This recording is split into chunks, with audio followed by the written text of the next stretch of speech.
বর্তমানে 140 কোটির দেশ ভারত বিভিন্ন সময়ে বিভিন্ন প্রেক্ষিতে আলোচনায় উঠে আসে দেশের জনসংখ্যার বিষয়টি। কোনো কোনো মহল থেকে তো দেশের ক্রমবর্ধমান জনসংখ্যা নিয়ে উদ্বেগও প্রকাশ করা হয়। এরই মাঝে আরএসএস প্রধান মোহন ভাগবতের এক মন্তব্য ঘিরে নতুন করে চর্চা শুরু হয়েছে। রাষ্ট্রীয় স্বয়ংসেবক সংঘের 100 বছর পূর্তি উপলক্ষে এক সাংবাদিক সম্মেলনে ভাষণ দিতে গিয়ে ভাগবত বলেন, দেশের জনসংখ্যার প্রজনন হার 2.1 এবং জনসংখ্যা নিয়ন্ত্রণে রাখা গুরুত্বপূর্ণ। তিনি বলেন, ভারতের জনসংখ্যা নীতিতে 2.1 মানে 2.1 সন্তানের পরামর্শ দেওয়া হয়েছে, যা গড়ে ঠিক আছে, কিন্তু আপনার কখনোই 0.1 সন্তান থাকতে পারে না। গণিতে 2.1 হলে 2 হয়, কিন্তু যখন জন্মের কথা আসে তখন 2 সন্তানের পরে এটি 3টি হতে হবে, মানে 3 হতে হবে। ডাক্তাররা আমাকে এটাই বলেছেন। ভাগবত আরও বলেন, আমাদের শেষ পর্যন্ত সকলকে খাওয়াতে হবে। এই কারণেই একটি জনসংখ্যা নীতি বিদ্যমান। জনসংখ্যা নিয়ন্ত্রণে রাখার জন্য পরিবারের 3টি সন্তান থাকা উচিত, তবে তার বেশি নয়। এটি তাদের লালন পালন সঠিকভাবে সম্পন্ন নিশ্চিত করার জন্যও কিন্তু জরুরি। নতুন প্রজন্মের 3টি সন্তান থাকা উচিত, এটা সকলেরই মেনে নেওয়া উচিত। তার মতে ভারতের প্রত্যেক নাগরিকের এটা দেখা উচিত যাতে ঘরে 3 সন্তান থাকে। এটা দেশের দৃষ্টিকোণ থেকে বলছি। একটা উদ্বেগও রয়েছে, জনসংখ্যা যেমন অ্যাসেট তেমনই বোঝাও হয়ে উঠতে পারে। সবাইকে খাওয়াতে হবে, সেই কারণেই জনসংখ্যা নীতির সুপারিশ করা হয়। জনসংখ্যা যাতে নিয়ন্ত্রিত থাকে আবার পর্যাপ্ত থাকে, তার জন্য 3 হওয়া চাই। 3-এর থেকে অনেক বেশি এগিয়ে যাওয়া উচিত নয়, যাতে তাদের দেখাশোনা ভালোভাবে হয় সেই দৃষ্টিকোণ থেকে। এটা সবার মেনে নেওয়ার মতন বিষয়। মোহন ভাগবত এই জন্ম নিয়ন্ত্রণ বা কটা বাচ্চা দেশের নাগরিকদের নেওয়া উচিত সেই সম্পর্কে কি বলেছেন শোনাবো তার মুখেই। भारतवर्ष के प्रत्येक नागरिक ने यह देखना चाहिए कि अपने घर में 3 होने चाहिए। ये देश की दृष्टि से कह रहा हूं। दूसरा, एक कंसर्न भी है, जनसंख्या एक एसेट है, बोझ भी हो सकता है। कल खिलाना पड़ेगा ना सबको, तो उसी के लिए पॉपुलेशन पॉलिसी रिकमेंड करती है। तो दोनों तरफ से जनसंख्या नियंत्रित रहे और जनसंख्या पर्याप्त रहे, तो 3 होने चाहिए। 3 से बहुत ज्यादा आगे बढ़ना नहीं चाहिए, उनकी परवरिश वगैरह ठीक होने की दृष्टि से। ये सब लोगों ने स्वीकार करने वाली बात है।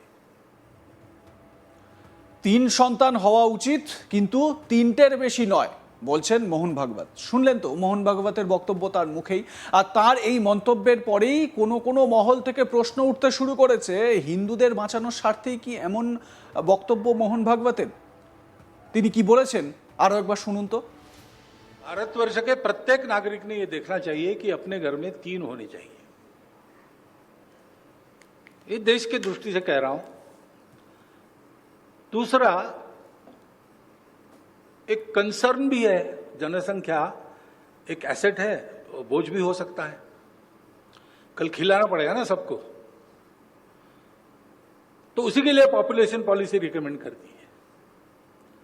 तो दोनों तरफ से जनसंख्या नियंत्रित रहे और जनसंख्या पर्याप्त रहे, तो 3 होने चाहिए।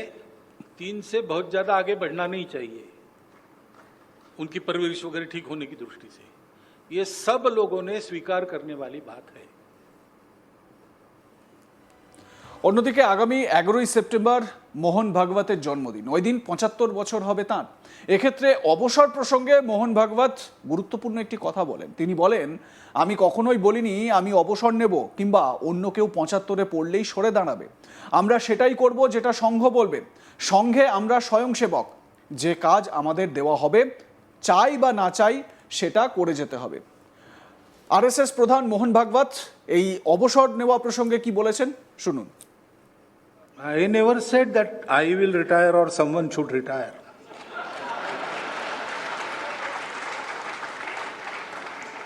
In Sangha, we Swayamsevaks, we are given a job, whether we want it or not. So, if I am 80 years old and Sangha will tell me, go run a shakha, I will have to go. We do whatever Sangha tells us. We don't say, I will do this, I want this, I want that. No, that is not allowed. And we are not there for it because we don't want to accomplish anything. This is not for retirement of anybody or myself. We are ready to retire any time in the life and we are ready to work as long as Sangha wants us to work. That is. শুনলেন তো মোহন ভাগবত যখন বলছেন যে আমি বলিনি যে 75-এ আমি retire করব বা অন্য কাউকে রিটায়ার করতে হবে। এবারে এই কথাটা বা এই প্রসঙ্গটা যখনই তিনি উত্থাপন করলেন তখনই হাসির রোল উঠল তখন সেই সভায় উপস্থিত জনতার মধ্যে, লোকেদের মধ্যে। কারণ কয়েকদিন ধরেই খুব আলোচনা এবং দেশের রাজনীতিতেও জোর চর্চা যে 75-এ পড়ার পর প্রধানমন্ত্রী নরেন্দ্র মোদী কি অবসর গ্রহণ করবেন, মানে 75 বছর হলেই কি প্রধানমন্ত্রী অবসর গ্রহণ করবেন, এই নিয়ে খুব চর্চা চলছিল। কেউ কেউ আবার মোহন ভাগবতের একটি এই অবসর সংক্রান্ত কথা, 75 বছর বয়সে অবসর সংক্রান্ত একটি বক্তব্যকে ধরে সবাই এই জল্পনা আওড়াচ্ছিলেন যে মোহন ভাগবত নিশ্চয়ই প্রধানমন্ত্রীকে উদ্দেশ্য করে এই কথাটা বলতে চেয়েছেন বা বোঝাতে চেয়েছেন। সেই জায়গা থেকেই মোহন ভাগবতের এই যে কথাটা তিনি বললেন যে আমি 75 বছর হতে চলেছি মানে আমি রিটায়ার করব, এরকম আমি বলিনি।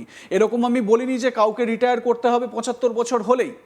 তিনি বলেছেন যে স্বয়ংসেবক আমরা সবাই, যতদিন সংঘ চাইবে ততদিন কাজ করব, আর আমরা প্রত্যেকটা সময় রিটায়ারমেন্টের জন্য প্রস্তুত। সুতরাং প্রধানমন্ত্রীর রিটায়ারমেন্ট নিয়ে, সামনেই প্রধানমন্ত্রীর অবসর নিয়ে যে একটা জল্পনা চাউর হয়েছিল বা ভীষণ চর্চা একটা দেশের রাজনীতিতে হয়েছিল, সেটাই সম্ভবত কিছুটা জল পড়ে গেল বা জল ঢালা হয়ে গেল সেটা বলাই যায়। এবং এ থেকে এটা অন্তত স্পষ্ট হচ্ছে, মোটামুটি আন্দাজ করা যায় যে প্রধানমন্ত্রী নরেন্দ্র মোদী তিনি কিন্তু এই 75-এ তিনি আর রিটায়ার করছেন না বা অবসর নিচ্ছেন না। যাই হোক, মোহন ভাগবত কি বলেছেন এটা নিয়ে একবার শোনাই আপনাদের। I never said that I will retire or someone should retire.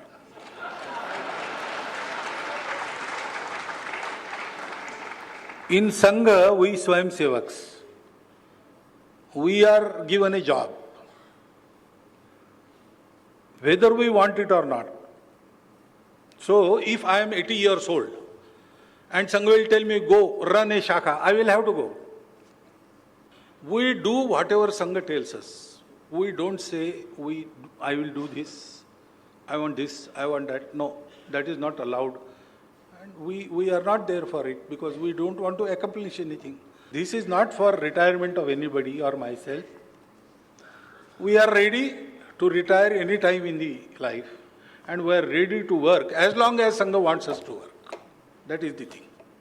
Like, comment, share করতে ভুলবেন না। দেখতে থাকুন আজ তাক বাংলা। সাবস্ক্রাইব করুন আমাদের ইউটিউব চ্যানেলটি, বেল আইকন প্রেস করুন নোটিফিকেশন পেতে।